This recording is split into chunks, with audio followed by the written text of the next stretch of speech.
Death at the Hospital by Tara Hester. Copyright 2024. Tara Hester. All rights reserved. No part of this book may be reproduced, distributed, or transmitted in any form or by any means, including photocopying, recording, or other electronic or mechanical methods, without the prior written permission of the publisher, except in the case of brief quotations embodied in critical reviews and certain other non-commercial uses permitted by copyright law. Chapter 1. Parker hoped that her tiff with her husband of 15 years didn't last long. Once he was back from his current assignment, she planned to work on one of those 10-point or 15-point programs to get their relationship back on track. And with her son out of the house and in college, they had enough time to build back their slightly broken relationship. After all, that was one of the most important reasons she resigned from her prosecutor's job. Some would call it a bit too late, but hey, they also needed the money. Life, no matter how you live it, there is always something you want to do differently. She was baking cookies after a long time. She hadn't done that since her son Mark graduated to high school. Smart and an athlete, there were many girls lining up with cookies for Mark then, and he didn't need his mother. Roy was a stickler for rules, but he was a good, honest guy, Parker decided. He usually saw reason when you put across your point well. And he did help her and Lorna during her last case. It is always better to have some good relations at the police station. Roy was one of the few left at the police department who didn't hold a grudge against her for pointing out weaknesses in their evidence and procedures. "Where have you been, Benji? Didn't you smell the lovely aroma of my cookies? Thought you would never leave my side." Parker ruffled the top of her golden retriever dog that had been the only constant in her life for the last 10 years, and the only one who never left. Parker poured some food into Benji's bowl and arranged the cookies to cool on the racks. She still had some time to get ready before catching Roy around afternoon and surprise him with a snack. The weather was a pleasant 70 degrees, and Parker put on a light jacket over a new top. She might get late, she realized. It was better to have a jacket than have to walk around in the cold. She fired up the beloved yellow Mustang and raced out of the driveway toward Roy's office. Sit, what's all this? A gift for your favorite officer?" Roy teased Parker as he pointed to the chair someone had moved to the side of the table. "It is. I wanted to thank you for helping Lorna and me with the case." "Well, you brought a new perspective to the problem. Don't make it a habit, though." Roy tried to be stern. But he knew he could never deny Parker anything she asked. "If you haven't already caught up, I am striking out on my own. Can I ask you to recommend my services if someone asks you?" "Sure. But is this for the pie services of for being a lawyer?" Roy teased Parker. They continued their banter for some time, and Parker was about to leave. She was contemplating buying a small office space in the strip mall and announce her services officially. Just then, Roy's phone rang. He exchanged a few words with the person on the other end, and began to gather his things on the table to leave. Parker didn't get it all, but the call was about a body discovered in the restroom of the city's medical center. It tempted her to ask if she could accompany him to the crime scene. But she knew this time, she didn't have a client, nor was she part of the state prosecutor's office. "Can I tag along, Roy?" It was worth a chance, she hoped. "You know you can't. This is not a basketball game I am going to, Parker," Roy retorted, all too serious. "Is it your way of asking me to come to a basketball game, Roy? You know I am married," Parker teased. Roy blushed, but looked away just in time to not let Parker know how he really felt. Parker's marital troubles were not all too secret in the state office. "You can't accompany me in official capacity, but there is no one stopping you from hanging around the crime scene like any other reporters." Chapter 2. Parker hurried her way out of the medical center's parking lot. Finding a spot during the mid-morning was not a task you looked forward to. She walked past the main door and into the well of the building that held the reception desk. She was somewhat familiar with the layout of the building, but still did not know how to get to the crime scene. And she could not exactly walk to the reception and ask that. Parker decided to wait for someone she could follow. A couple of cops walked in with a purpose, and Parker followed them. They had her trust, and she believed they would lead her to the crime scene. By this time, she already knew that someone had found Dr. Davis dead in the center's restroom. She came across the police tape and joined a group of onlookers. Nurses, medical assistants in uniforms, and some reporters were craning their necks to get a glimpse of what was going on inside the bathroom. Parker chatted with a reporter to get any information they had. "Any idea what happened? Did someone hit him?" "No, not that I know of. They are saying it looks like suicide. There were some pills found in his pocket, and he had locked himself in one of the cans." The reporter replied, almost disappointed. "So, no story for you?" "There is always a story. This one just wouldn't be about a murder, I guess. But the police haven't ruled out anything yet. We will have to wait a couple of days." Just then, a woman came rushing from behind the group of onlookers, worried and on the verge of breaking down. "Let me through. I am Mrs. Davis." "Is that really him? My husband?" She was stopped by a lady officer. "Please wait here. You can't go in." Roy came out with the group of officers and asked those outside to protect the area until the forensic team did their job. The reporter rushed toward him and fired her well-researched questions about the event and the victim. Roy mumbled something and said, "Looks like suicide, but we will have to wait for the formal report. Nothing sensational. You will get a statement from our office later today."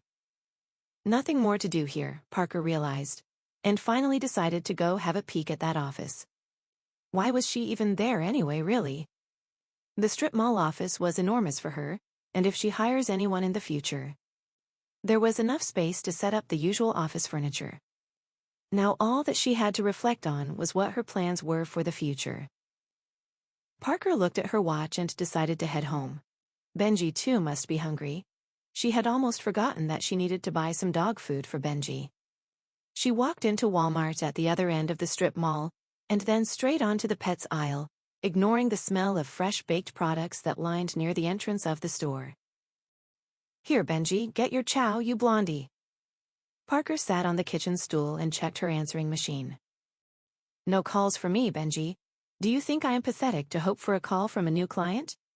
Or perhaps it was Roy's call she was hoping for." Shaking off the feeling, Parker jumped down from the kitchen stool and opened the refrigerator to check for any leftovers. Cooking just for one was not that much fun, but she also didn't want to gorge on fast food.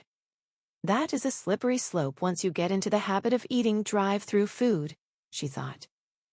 She rummaged through a few things in the freezer and pulled out a packet of frozen mixed berries. Some may not call it a real lunch, but it was enough for a working lunch. She put the berries, yogurt, and some ice in her Vitamix and gave it a churn. The evening news confirmed that death of Dr. Davis was because of an overdose of pain pills. And everyone agreed that a doctor was unlikely to overdose on pills accidentally. Parker was half disappointed that they ruled it as suicide and not murder.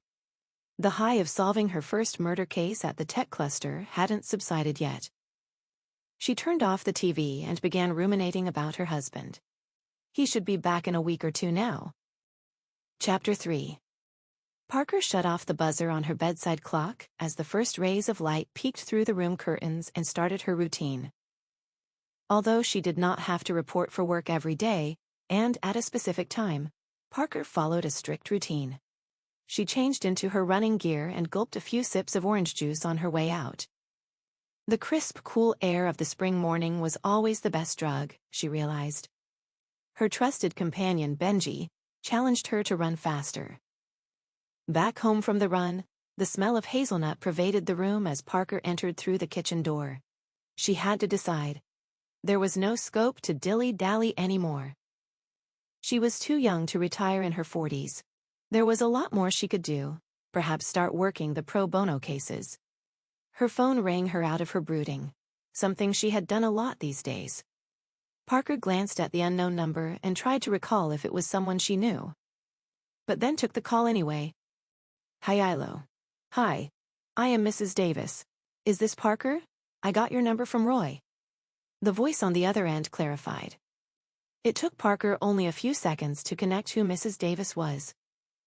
The headline on the newspaper staring at her from the table helped too. "How can I help, Mrs. Davis?" "I want to meet you. Can I come to your office?" I don't have an office yet, Mrs. Davis. But if you want, I can come visit you at your house. No, how about somewhere else? Okay, I love a little cafe near here. It is not that crowded. How about we meet later in the morning? Will that be okay with you? Parker gave her the address to the location and they agreed to meet in a few hours. Parker wondered what Mrs. Davis wanted with her and why had Roy given her number. Did she need some legal help about paperwork related to her husband? Or were the police exploring other possibilities? Well, it won't hurt to meet her anyway. Parker got her chores for the day in order and got started on getting out of the house. It was always good to have some real reason to get out of the house, other than social events. Benji was waiting expectantly at the door for Parker to come down. He ran around her and showed that he didn't want to be left alone. She looked at him sadly and filled up the water and food bowl. She hated to leave him alone, but didn't have a choice right now. The cafe was always a welcome sight. Parker had many memories of this place from her early days in the town. She spotted a parking space near the cafe, but then still parked in the farthest corner.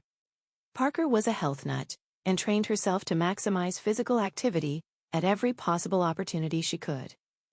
She walked back to the cafe and scanned the tables for a woman she vaguely remembered from yesterday. She spotted someone familiar in the booth at the far end, sitting alone. The surrounding tables were all empty, and she looked like she could be the woman. Parker walked one end to the booth and inquiringly asked, "Mrs. Davis?" "That's me." She gave a half-hearted smile. More of a reflex action than the state of her mind. "You must be Parker, so glad you agreed to meet." "No problem. But I am not sure what is it you want. I was a former prosecutor with the state. Do you need any help with legal matters?" Parker asked. "Yes and no. As you must have heard, the police have ruled my husband's death as suicide." "But that can't be true. It is not true. I am sure he was killed. We were happy. There was no reason for him to go kill himself," said Mrs. Davis as she got more animated with every sentence. "Mrs. Davis, although we like to trust our husbands and family tell us everything, they don't. Please call me Rita. And that might be true, but Richard told me everything. We started a new life here. There isn't enough time for new secrets." "What do you mean, new life?" "Nothing. Forget it. Just how we labeled our move here." Rita tried to brush away her earlier utterance and seemed flustered. "Okay, let's say you are right. Why would anyone want to kill your husband? Do you suspect someone here?" "As a foe? Why would anyone? I have no clue. We have just moved here a few months ago. No one even knows us to kill us. But Richard seemed upset for the last couple of days." "All the more reason to trust the police that it was a suicide," Parker expressed aloud. "Look, the policeman told me you cracked an unusual case recently, and that you are trying to be a pie. I wanted someone trustworthy but not very commercial to investigate the matter. Can you help me?" said Rita, slightly irritated that Parker was trying to ignore her hunch. I am not a licensed pie yet, and there might be nothing I can find. But if you want me to investigate, I will. But I expect full cooperation from you. No secrets and no games." "I will tell you everything you need to find out about our lives here," Rita promised. Somehow, Parker still did not buy her words. There was something Rita was hiding. Chapter 4. Parker decided to go and see Roy once before she began working on the investigation. It was lunchtime, and Parker grabbed a Cobb salad from the cafe before heading out. She was tempted to sit there and have something hot, but finally decided against it. Parker walked into her kitchen and removed the plastic cover from the salad bowl. Her house was on the way to the station from the cafe, and it made sense to take a peek at Benji before she was gone for another couple of hours. Benji was a quiet one and rarely ever disturbed the neighbors.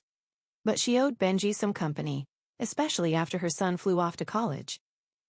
Parker pulled out a deep pasta dish from the cabinets and overturned her salad into the center, lightly mixing it with the plastic forks that she grabbed on her way out of the cafe. Benji seemed happy to just languish at the kitchen stool. His tail wagged intermittently to Parker's random comments about why stores are still using plastic and how they can move over to cardboard or something environment-friendly.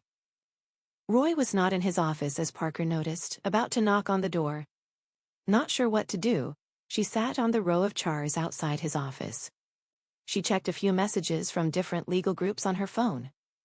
Fresh cases and discussions about arguments to make was an interesting way to learn new things and find out what worked. Parker caught Roy from the corner of her eye talking to a cop as he walked into the hall. She wrapped up her activity on the phone and tried to collect her thoughts. "Hello, Parker.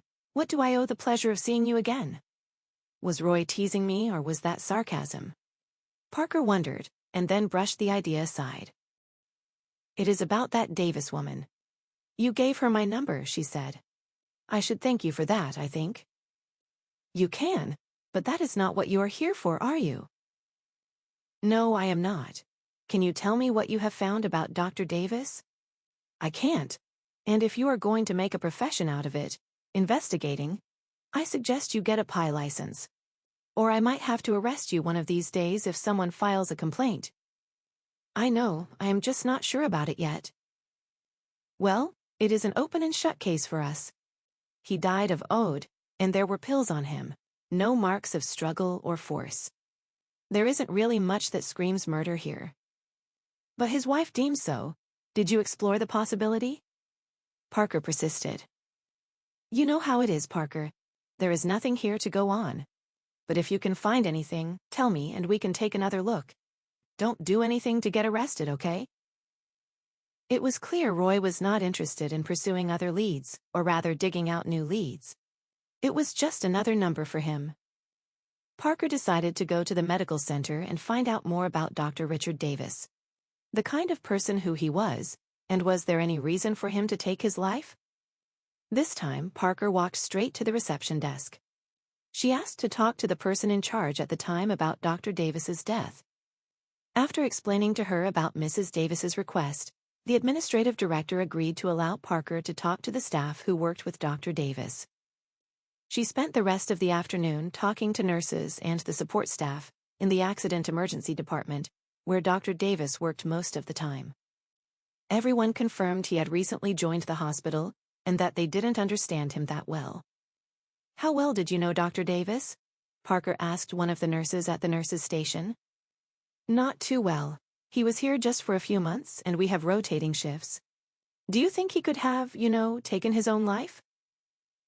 Parker continued interviewing the nurse, a third one now. "Not really. He was a happy person. Had a way with people. Always made his patients and people around him smile. It is hard to accept he would do something like this, but it is harder to presume that someone would want to hurt him." The hospital staff seemed happy with the doctor. Parker finally made it to the records guy to check on his patients' list. See if any of them had anything to be sour about. With considerably less time to cover, the list was short, but not that short. She was glad that the administration allowed her free access and extended all the help. She sat next to the records clerk and asked him if he could filter the list. "Sure I can. Tell me how you want to do it. What specific thing you want me to filter, patient based on age, location, etc." "I don't know for sure really. Let me think." Parker was at a loss. Dr. Davis had asked to work at accident emergency, and a lot of the cases here needed long rehabilitation time. Who would want to kill a doctor?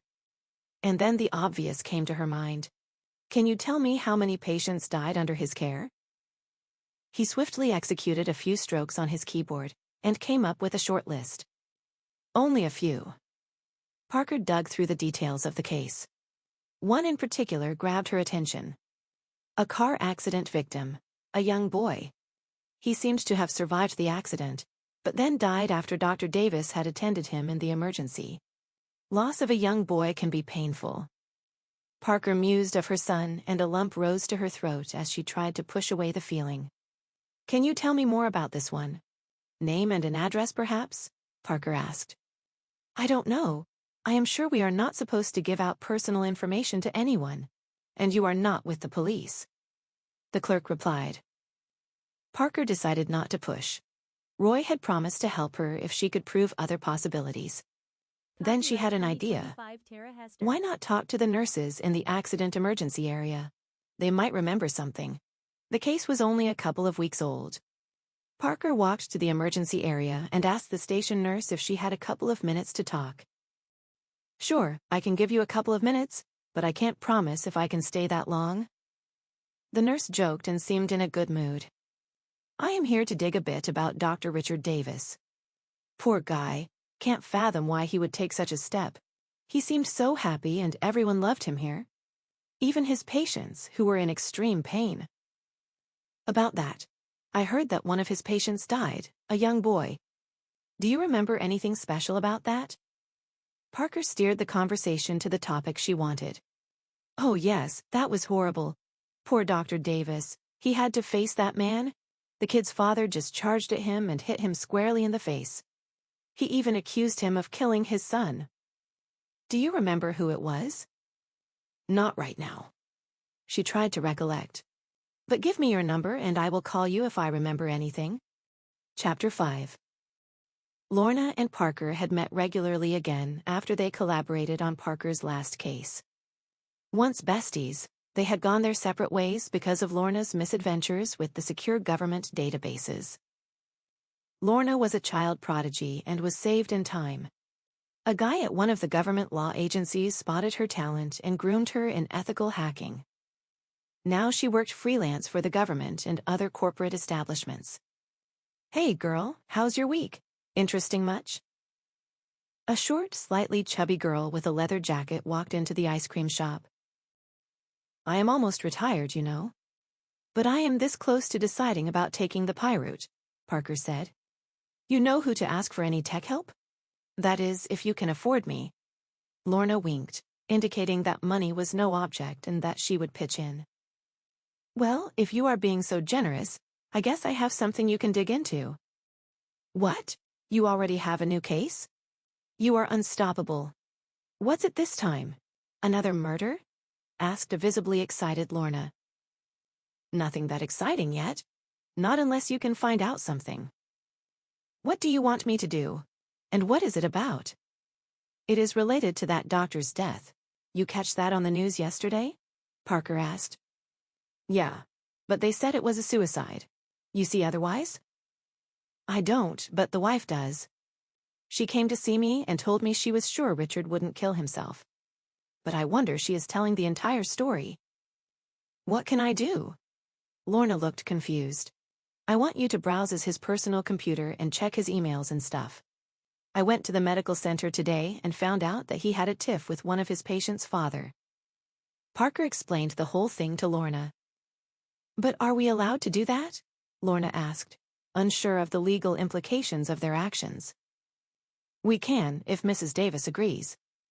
It will also give us an idea if she is hiding something or really wants to find out who the killer is."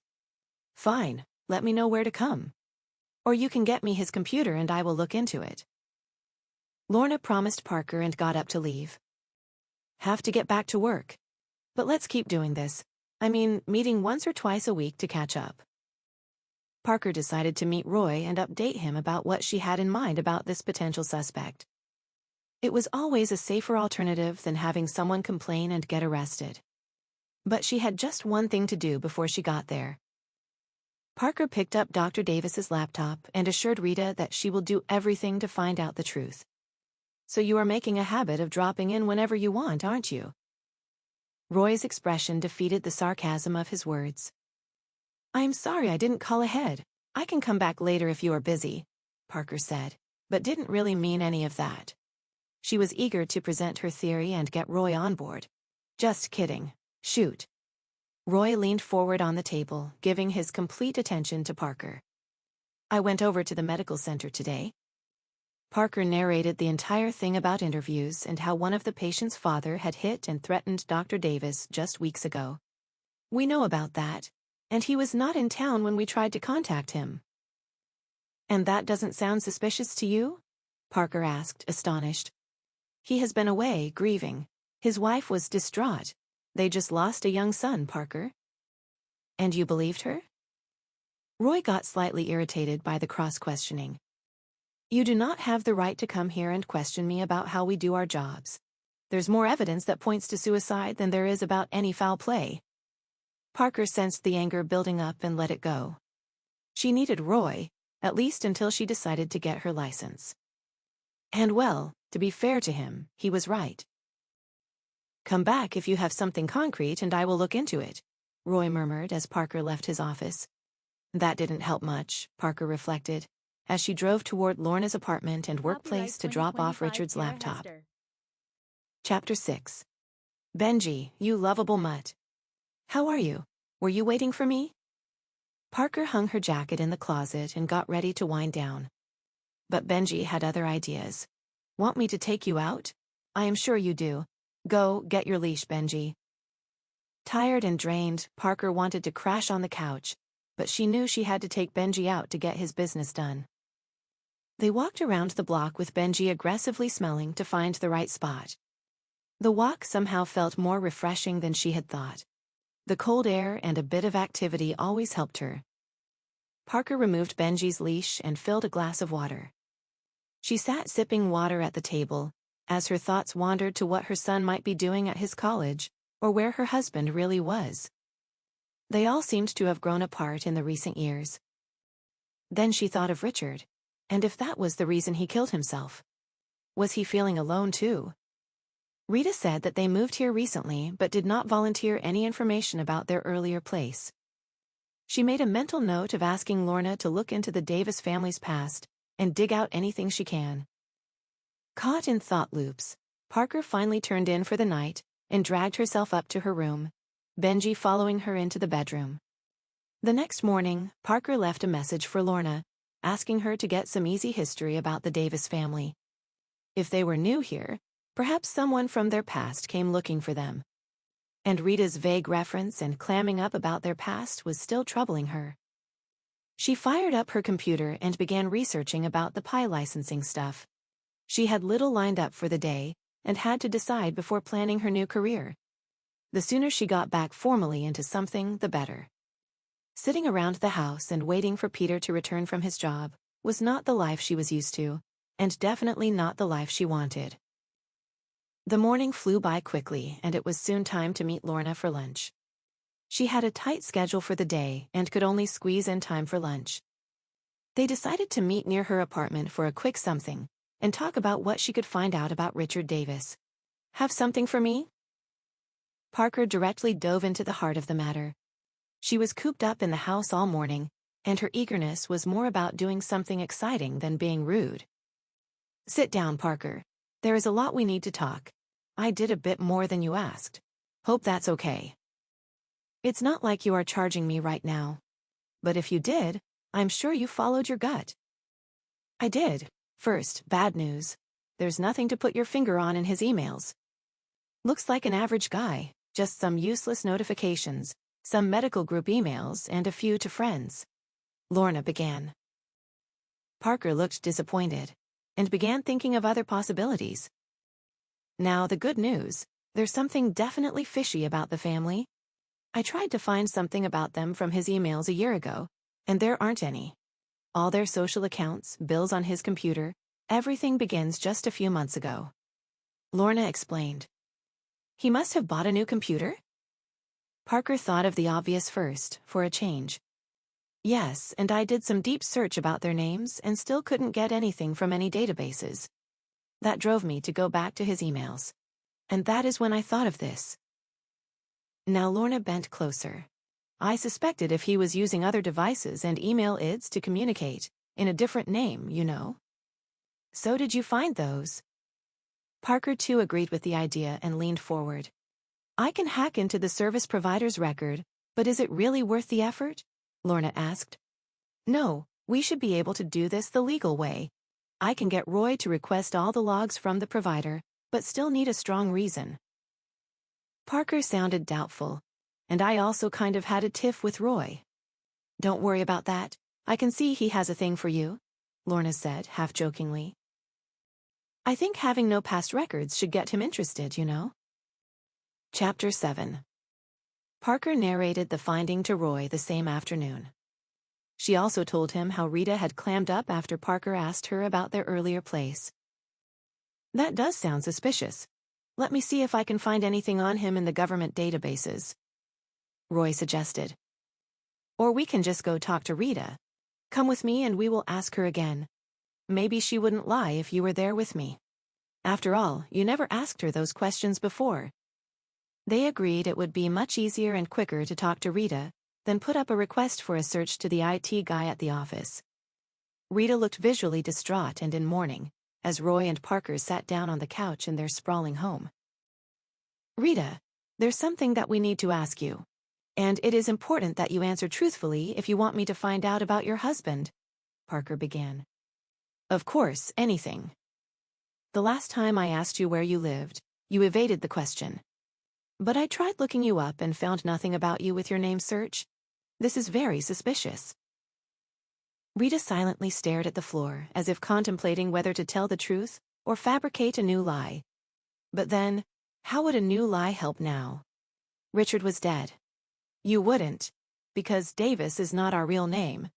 We moved here from Arizona because Richard was deep into gambling debt. At least he said so. Rita began narrating how they got here. He managed to forge his certificates with a new name. We knew it was wrong. But the threats had become very real. After all, he was a real doctor and wouldn't put anyone in harm's way, even if the documents were fake. And it worked? Parker asked. At least it looked like that. He managed to get a job here. No one doubted him. He was a good doctor and a good man who had just lost his way. Rita began sobbing. The pain of losing Richard she had been trying to bury came out with the story. Do you think one of those people traced you here? Parker asked. I don't know.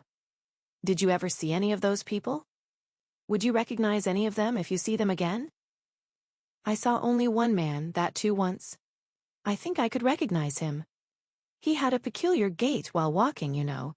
Dropped his left shoulder and always had a chain that he kept rolling around his finger. You have given us a lot to think about, Mrs. Davis. You should have come to the police with all of this earlier. The killer might be miles away by this time, Roy said as he got up to leave. Parker thanked her for telling the truth and promised her she would get to the bottom of this. Now, you have enough reason to help Lorna find more about what was happening.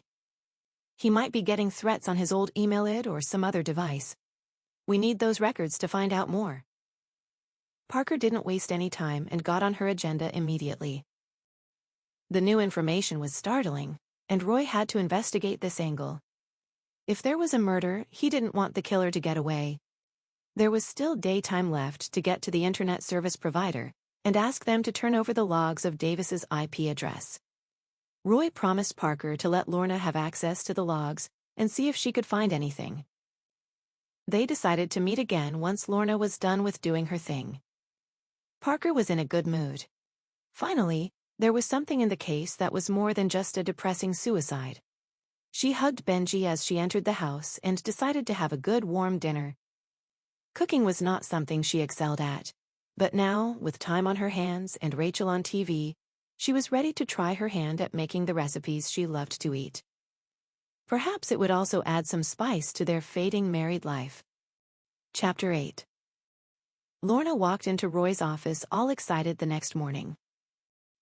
I think I have something. We will still have to work on it, but I have a theory.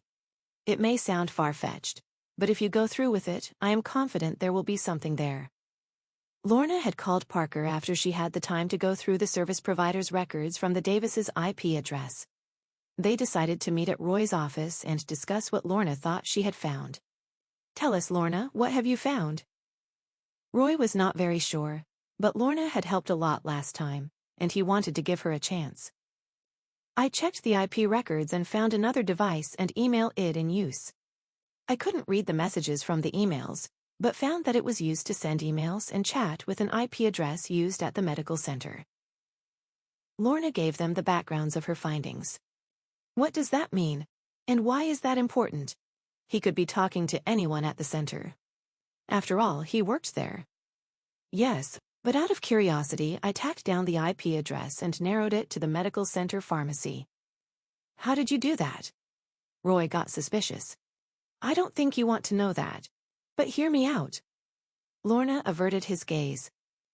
Why would Richard chat so much with the clerk at the pharmacy? He surely had no business there. You may be right, but what does it prove? Roy asked.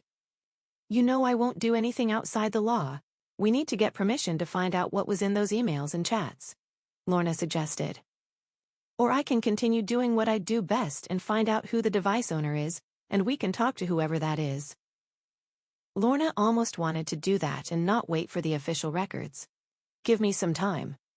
And the IP address and the device ID. I will try to get the communication records for the specific IDs. That will be much easier than getting a blanket permission. But what does all of this prove? Roy asked Lorna. Nothing much yet, but I think it will. Why talk to someone at the office with a secret device? This was not Richard's primary computer or phone? If you say so, let me see if I can trace the device owner. Lorna agreed to hold off and begged to leave. All of this might not be necessary, you know, Roy said to Parker. We called Rita in today to look at the camera recordings around the time of Richard's death. Did she identify someone? She did. The man she had talked about earlier, the guy with the chain. That would be easy. Did you catch him? We did, actually. Then why are we wasting time on Lorna's theory? Are you sending her on a wild goose chase just for fun? Parker was visibly agitated. Calm down, it is not that. We caught him lurking at the Davis house. He agreed to seeing Dr. Davis at the hospital, but denied killing him. And you believe him? It is not like that. He argues Richard had an enormous debt. Killing him would not get him his money back. There was no reason to kill him. Maybe he didn't intend to, but it happened anyway. Parker stuck to her guns. Yeah, right. And what? He pumped some tablets into him. It was not a crime of passion, Parker. Moreover, he is a goon. Killing people with prescription drugs is not his style.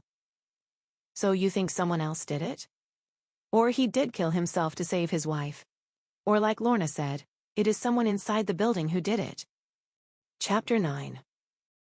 I did it anyway, Lorna whispered from the other end of the phone, as Parker was about to end her day early. We need to go to Roy right now. I found out who Richard was talking to. Meet me at the police building in 10. Parker put the phone in her pocket and walked to her car. She cursed herself for parking it at the other end of the lot. The suspense of what Lorna had found was killing her. What's so urgent? Roy asked, as the two of them rushed into his office. I am sorry, but I did it. I couldn't wait, Lorna blurted. Did what, Lorna? Roy asked, confused, busy with some other case he was trying to understand. I traced the device ID back to the owner.